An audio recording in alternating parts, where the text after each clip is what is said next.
is in the air for you and me. I'm Richard Cuff of Allentown, Pennsylvania. You're tuned to the International Radio Report. 30 minutes of news about radio on CKUT 90.3 FM in Montreal. Welcome, everyone, to the International Radio Report on CKUT 90.3 FM in Montreal. My name's Sheldon. I'm here with Jill, and we thank you for joining us. It's our weekly visit with you for 30 minutes of news and information from the world of radio here in Montreal, Canada, and around the world on shortwave. We invite you to contact us. Any questions or comments, you can email radioreport@yahoo.com. We are live streaming and archived on the CKUT website, ckut.ca. You can join our Facebook group, International Radio Report. We have a bunch of new members this week. We welcome Dave, Dino, David, Rifat, Nick, Jean, and Aaron joining us. Look for us, simply search International Radio Report on Facebook. And our YouTube channel, if you'd like to catch the show on YouTube, it is youtube.com/International Radio Report. We have 406 subscribers there right now. You can check out previous shows, special editions of the show that we have there as well. And a great way to go back and check it out if you missed the program. We have got some catch up to do from last week. We talked too much last week on a couple subjects, so we had a couple stories to carry over that we didn't get to, and a few new things to focus on this week. So we should get going immediately. We thank you for tuning in. First piece of news is from here in Montreal, and it's a sad item to pass along. It's an obituary for David McCrae Parker Blair. He passed away on July the 12th, 2021. He was born in November of 1964. And the obituary reads, "It is with deep sadness that we announce the unexpected passing of David McCrae Parker Blair on July the 12th, 2021 in Montreal. He is survived by Matthew Jolicoeur and his sons Mark and John Blair Jolicoeur, sisters Susan, Sally, and Debbie. He grew up in Winnipeg, graduated from the University of Manitoba with a Bachelor of Commerce in Marketing, and he lived and worked in Toronto, then in London, England, before settling here in Montreal. And for several years, he worked for Radio Canada International. He also had some experience at the beginning with CKUT Radio in Montreal, here at CKUT, and then with Radio Canada International, and eventually moved on to a lengthy career as the business reporter for CBC Radio with their cross-Canada financial desk, which was a pretty high-profile job. And I had the opportunity to meet David many, many times. Both positions provided him with great satisfaction with work that he loved and at which he excelled. The obituary goes on to say, "We could list many great attributes for David, but what really stands out was his dedication and loyalty to friends, family, and all those he loved." So that's really sad news to hear about David. He was one of these just constantly on the move, really involved in everything that he was actively involved in. And I really loved radio, loved the job that he was doing, kept him busy every morning. He had to prepare his business reports for the whole CBC network for each of the morning shows. So he started very early in the morning and spent the whole morning up until midday doing and recording his reports for each of the morning shows across Canada. So very sad to hear that story of David's passing, and we pass along our condolences to all of his family and friends here in Montreal and elsewhere. Yeah, such a young age, too, at 56, going on 57. He always looked to be in great shape and, real active, and was very athletic. And, it was really quite a surprise to hear. There was a notation in the obituary of accepting donations to the Heart and Stroke Foundation, so we figure it must have been related to that that took him from us. So, anyways, sad news to pass along there, and I'm sure many of you have heard him over the air in the past, be it with RCI or with CBC.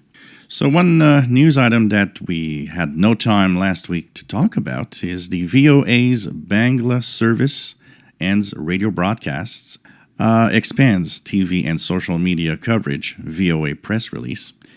The Voice of America's Bangla language service, FM and shortwave radio transmissions officially ended on July 17th, 2021, after 63 years of serving Bangladesh and the Bangla-speaking Indian states of West Bengal, Tripura, and Assam.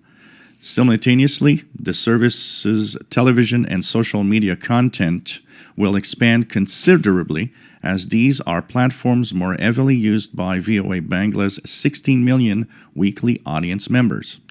When VOA Bangla launched in January '58, Bangladesh was known as East Pakistan, and it was a territory under martial law with no television or private radio, said John Lipman, acting VOA programming director. VOA's shortwave radio transmissions from outside the borders were a lifeline to the Bangla-speaking population for independent news and information. While the service's shortwave radio audience is now less than 1%, VOA Bangla social media audiences have grown significantly in recent years.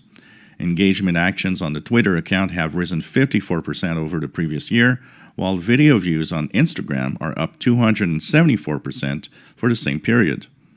Dozens of domestic television and radio stations compete for Bangla-speaking audiences, as well as increasing number of digital sources, Lipman noted. As the demand for TV and online access to news in Bangladesh expands, VOA's Bangla service program offerings need to be on the platforms its audience already is most active. VOA Bangla radio broadcasts brought world events to its audiences since the days when radio was the primary news medium. Acting VOA Bangla service chief told staff this month, "It was a staple in our upbringing, a household name. We will build on that reputation, increasing our presence on media that is now far more heavily used than shortwave and medium wave radio." During the final days of its radio broadcasts, the service broadcast retrospective programming looking back at the changes in the country since 1958. Because of our service's history in Bangladesh, working at VOA has been the dream job for many of us. With the coming changes, it will continue to be, Barua added. This change in radio programming will not affect broadcasts of Lifeline, a 30-minute daily radio program in the Rohingya language, spoken by Muslim refugees in Bangladesh who fled ethnic violence in Myanmar.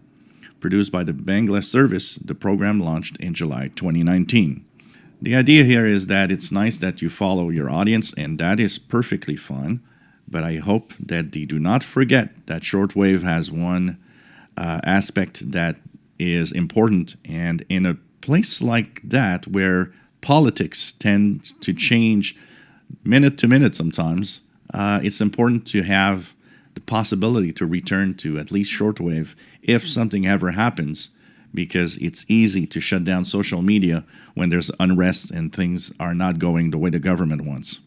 Yeah, we've seen that in so many places already, where it has shut certain services down in certain countries and censored certain broadcasts, that type of thing, jamming that goes on in a number of areas of the world. So yeah, being able to fall back on radio transmissions if they need to. Let's hope that the structure, the infrastructure is in place that they could do that if the need arises. We move next to the other story that we couldn't get to last week, and this is from South Africa. It comes from Duncan McLeod in Tech Central. Icasa says 113 base stations in South Africa have been attacked as violence spirals. Communications regulator Icasa said it has received reports of 113 network towers across the country having been attacked by criminals in recent days as unprecedented violence and looting grips the country. Icasa condemns the ongoing acts of violence, looting, and arson currently taking place in the country, which have resulted in a disruption of communication services, closure of some community radio stations, and vandalism of network facilities. It has also condemned the looting of radio stations, with some community stations forced off air after their broadcasting equipment and computers were stolen by rampaging criminal gangs. Such wanton destruction of the broadcasting infrastructure and facilities represents a direct attack on the constitutional right of individuals and communities to access news and information that is accurate, unbiased, and up-to-date about the current crisis. The authority accordingly condemns such criminal behavior in the strongest of terms. Affected community radio stations whose equipment has been reported damaged or looted include Alex FM, Nikozo FM, Mams FM, Westside FM, and others. So that's a disturbing development. Again, though, when these uprisings take place, it's a common thread that they attack the media outlets and try to shut them down, because obviously that's the way to most easily reach the people and reach masses of people. So it's really quite disturbing to hear some of these 113 different outlets being affected by this in South Africa. Yep, and it's a way to also, shut down the voices sometimes that aren't on your side of the politics. Talking of politics, one of the little things we didn't talk about last week that you actually were listening last night was that there's a clandestine station called Radio Republica that is a broadcast for Cuba, and it's broadcast from the Issoudun transmitter site in France, and it packs a really good signal in North America from 01 to 02 UTC, and Friday to Monday on 02 to 03 UTC, and they're on 94.90 kilohertz. So if you speak Spanish and want to maybe listen to this type of broadcast, which I was unaware, actually Radio Republica was something that I had heard many times. I was just unaware that it was a broadcast for Cuba and the Cuban population. I think looking at their website, I think they've been around for a long time. And they may have been doing some online broadcasting, I think, but how good is the online accessibility in Cuba? That's a whole other story. Yeah. But the station seems to have come back strong. They've taken this very effective transmitter in France that does relay a lot of this sort of anti-government, clandestine type of broadcasting. So I was really surprised to hear this station last night. They use slogans, something's roughly translated, the voice of democratic Cuba, which obviously it isn't democratic Cuba, but so this station's putting out a counter point of view to what we're hearing out of Radio Havana, Cuba, and other news sources out of Cuba. So do check it out. It's not been getting a lot of coverage in the radio media. We haven't seen much. I was totally unaware of it when I stumbled onto it. I almost thought I was listening to Radio Marti at first, and then I kept hearing this ID and started to look it up. And there's a lot of information out there. They have a web page. We'll put a link up to it on our Facebook page. But they seem to be very active. They really have their act together, and this broadcast using the France transmitter is really making it well into the Western Hemisphere, into North America. So do check it out, and especially the programming is in Spanish. So if you have if you're familiar with Spanish and can understand the broadcast, I think you'll find an interesting alternative source to information about Cuba right now. So what is happening with our sun this week? Well, first of all, something we haven't seen in many years, 6 different sunspot groups on the sun right now, which is quite amazing. Sun has been really picking up activity here, which gives a sunspot number of 77 as we're doing this show. Solar flux around 90, which isn't bad at all. And the K-index is rather quiet right now at 1. So higher activity, higher frequencies also that are propagating quite well and to listen to. So I think that's a nice side to better shortwave frequencies and higher frequencies. Lots of Asian signals in the 16 and even 19 meter band in the evening and early morning also. Radio Thailand 15590 at 0 UT to North America have been coming in quite good. I saw a lot of reports of people saying that KBS World Radio South Korea 15575 is amazingly strong in the morning around 1300 UTC broadcast. So do listen because there's a lot of stuff in there. There's a solar wind flowing from a northern coronal hole that could brush the Earth on July 28th. So that could degrade slightly for a day or two the propagation. But otherwise, you know what? Tune that radio. Lots of E-skip again this week. Listen to high frequencies. You'll be surprised what you can hear. And the best way to do that is to turn on that radio and listen. This is Tony Straka from Lansdale, Pennsylvania. The International Radio Report presents 30 minutes of news, information, and commentary on developments in the world of radio every Sunday morning at 10:30 on CKUT 90.3 FM in Montreal and online at ckut.ca. We move next to Spain, and some interesting things going on there as Spain celebrates 50 years of their transmitter site. Yep, Radio Exterior de Espana, Noblejas site celebrates 50 years, and this is by Tracy Wood via the Shortwave Listening Post. Noblejas is the voice of Spain in the world, the only shortwave site that Radio Exterior de Espana currently has to broadcast the country's events. Radio Exterior de España's Amigos de la Onda Corta latest show marks the history of the 50 years of the Noblejas Broadcast Center.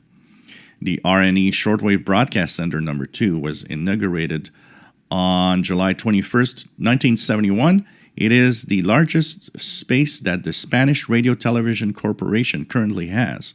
For half a century, Noblejas has been the voice of Spain to the world, the only transmission site that Radio Exterior de España currently has after the closures of the centers in Santa Cruz de Tenerife in 82, Arganda del Rey in Madrid in 85, Carriere de Pocosi in Costa Rica in 2013. It occupies 144 hectares, that's 355 acres, and has a main building with 3 floors offering 8,000 square meters of useful area, housing 4 transmitters with which the REE signal is transmitted to all of the Americas, West Africa, the South Atlantic, the Middle East, and the Indian Ocean. The antenna field consists of 27 directional curtain arrays that encompass some 3 kilometers in length. The Noblejas Transmission Center has been operating for 50 years. It was only absent for 2 months from October to December 2014, when the government wanted to halt REE's shortwave broadcasts. So, because of the budget cuts, of course. Fortunately, the broadcasts returned, and the listeners still can enjoy 8 hours of daily broadcasting on that band. The Amigos program notes that the station still has available 4 100 kilowatt units capable of 6 to 26 megahertz. REE broadcasts in Spanish, Portuguese, French, Arabic, Russian, English, and Sephardi. The time to listen, if you want to listen to Spain, they actually pack a good signal in North America and in most areas. Monday, Wednesday, and Friday is when they have English and French and other languages. And so for the English transmission, it's on 11670 to Africa, 15520 to the Middle East, 17855 to North America, and this is a great frequency. It's coming in really well. And 11940 to South America, and this is from 22 to 2230 Universal Time. And on the same frequencies, from 2230 to 23, it's the French language broadcast also. So a great way to listen to Spain, Monday, Wednesday, and Friday. And it's nice to see that they are on. I remember when I started listening to shortwave, they were called Spanish Foreign Radio for a while. Yeah, that's right. They've always been pretty potent signals. Their location is really great with a nice Atlantic water path in front of them and across the Mediterranean, and they really reach into Africa, into all of their target areas quite well. So it's good to be able to hear them. And that, as you said, that North American frequency in the evenings, the 17855. I was listening to last night, and it was just like a local radio station. Yep. It was super strong. So you can check that out, and we'll put a link up for they have their website as well. And their Spanish programming, too. They did a lot of coverage of the European Soccer Cup live broadcasts on the radio as well. So always a good station to tune into. Absolutely. We go not too far from Spain over to Switzerland, and this is sort of a follow-up to a story we had a couple weeks back. There is a petition lodged to slow the shelving of FM radio, and this comes via the Swiss Info web service. Over 60,000 petitioners want the government to rethink plans to begin phasing out FM radio next year. Private radio entrepreneur Roger Shawinski, who started the petition, said on Wednesday that the phasing out of very high frequency waves, VHF-FM, is contrary to the federal law guaranteeing free access to radio. Campaigners also cited media expert Urs Saxer, who has said the phase-out means the Swiss Broadcasting Corporation won't be able to fulfill its mandate of providing a radio service to the population. In January, the government announced it had reached an agreement with the radio industry on switching off analog FM transmitters. The SBC is set to make the switch to digital audio broadcasting, or DAB+, in mid-2022, with private stations to follow by January 2023. This is earlier than planned. Initially, authorities had announced the switch to DAB+ for the end of 2024. Financial support is available to radio broadcasters for making the transition. A 2020 survey by GfK Switzerland showed that just 13% of the Swiss population still listen to FM radio. DAB+ use, on the other hand, increased by 22 percentage points between 2015 and 2020. Wednesday's petitioners say the move is still too fast. Half of all vehicles in Switzerland can't receive DAB+, they say, and millions of radios would end up being dumped, which would be bad for the environment. Norway was the first country in the world to end national broadcasts on FM in 2017. Elsewhere in Europe, the timeline is mixed. For example, the UK plans to phase out FM by 2032, and in Germany, there's no fixed date at this point. Former government ministers are also in favor of the petitioners' demands to slow the transition. Doris Leuthard, who was in charge of the communications ministry when the phase-out was announced in 2017, has since said she overestimated the speed of society's shift to digital radio. However, petitions don't trigger a nationwide vote, and they don't require a formal answer by the government.